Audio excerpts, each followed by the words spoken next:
and welcome back.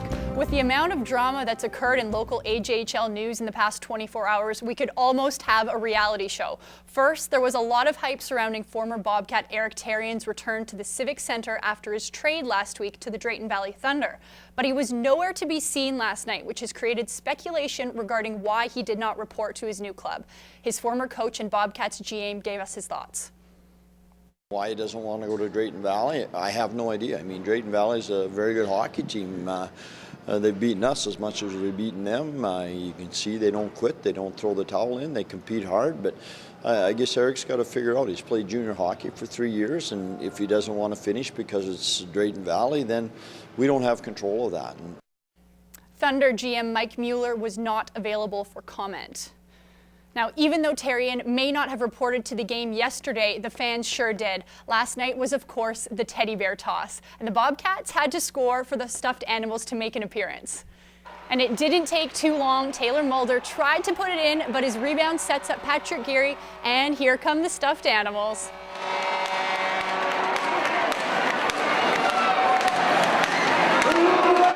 And as Heather Clagis explains, this has been happening for a while. We've been doing the teddy bear toss with the Lloydminster Bobcats every year that Here Comes Santa Claus has fallen on a day where they've had a home game. So we've done the teddy bear toss for quite a few years. And even though you see the Bobcats collecting them, they aren't the ones who get to keep them.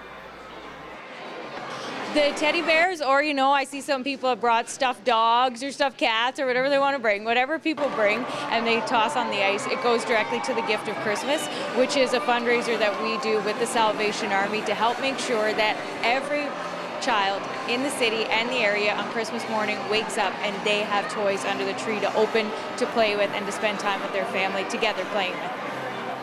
And it was a very quick and challenging turnaround for the Bobcats, as this afternoon they were facing the dominant Spruce Grove Saints, who have had a clutch over first place the entire season. The Saints get on the boards first. Josh Harris feeds her to the 16-year-old Brandon Byro, who puts it through Devin Green's legs. Saints are up 1-0. That same line scores again to make it 2-0, and Spruce Grove almost score again as Jared Humpthau throws it on Green, but it bounces on the mesh and right over, literally a lucky bounce. Now we'll go to the second. Cats on a power play, dying seconds. Mitch Brennan and Patrick Geary with some beautiful passes, and Lucas Bench finishes it off. Cats trailing by 1. 3 minutes later, this time it's the Saints on the PP, and Austin Hunter puts it in off the post. Hey, if you don't go bar, you don't go far. 3-1 Saints. Now Corey Alley in the box for the away team, and for his 10th goal of the year, Kevin Dara gets the Cats within 1. Now, just with 20 seconds left in the third, Captain Lyndon Springer throws it on net, and they've tied it up. Now, the Saints argue the goalpost lifted up and it's not a fair goal, and the replay clearly shows that the Saints are right. Here's the replay right there. But this isn't the show, so there's no review, and it's allowed. Overtime proves nothing, so we go to a shootout. First, 2 shooters come up short, but number 16, Colton Later, finds the mesh. Pressure lands on Patrick Geary, but he can't seal the deal as the Saints take it in a shootout. Saints are now 2-1 with the Bobcats in the regular season and keep their stronghold of first in the North, now 11 points ahead of Lloydminster, who hang on to second. The Bobcats' next home game is at home against the Wolverines on Wednesday. Here's what Coach Haraway had to say about this afternoon's game. It could have been worse than 2-0. We made a lot of mistakes in that first period. And coming off a game where we scored a lot of goals last night, I just didn't think, again, we were quite ready to go, and you certainly can't look at that as playing the night before. I think everyone can agree that our third period is our best period, but we got to stop relying on our third periods to win us games. Especially when you dig yourself a hole against a team of this caliber, you can't expect to come back and win every time. I mean, today there's a couple bounces came our way at the end, and we gave ourselves a chance, but it's not enough every day. And just a few clicks away in Bonnyville, there was another AJHL game this afternoon as the Pontiacs were taking on Drayton Valley.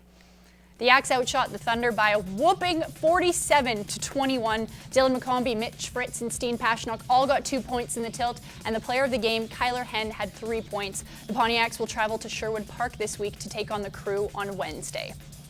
That's all the time we have for sports, but Jeremy has your weather up next.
This is Newcap weather with Jeremy Thompson.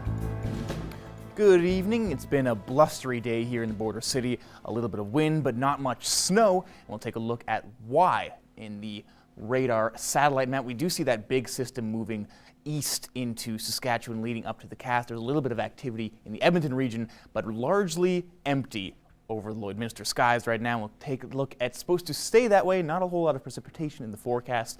As you see, still fairly empty, that high pressure system again moving out into the east. We'll take a look around the region right now, sitting at -7 degrees in the Battlefords right now with that wind chill of -13, cooling in the overnight, although clearing a little bit too, becoming partly cloudy and seeing some fog patches develop, although -10 for the high tomorrow. We will see it warm up a little bit later after that. Looking at the Lakeland region, similar temperatures, -7 right now, clearing overnight, -8 for the high tomorrow. And in the Midwest, -8 at the moment tonight, becoming partly cloudy then tomorrow, staying a bit cloudy, -9 for the high over there, although we still will see a bit of wind gusts in our area. Let's take a look at the 5-day forecast, and it is a pretty good one, if I do say so myself. You take a look at Monday and Tuesday, those lows there are actually warmer than the highs because they'll be warming up overnight, becoming +2 as the high on Wednesday, +3 on Thursday, sunny skies for Tuesday, Wednesday, and Friday. Just a few clouds Thursday, but overall, very nice forecast for the upcoming work week. Just got to get past tomorrow. Let's look at your 5-day forecast.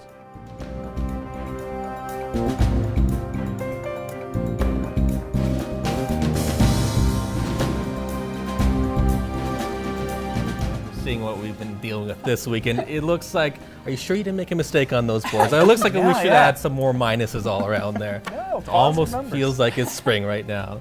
That's all the time we have for now. Thank you so much for joining us. Have a good night. Good night.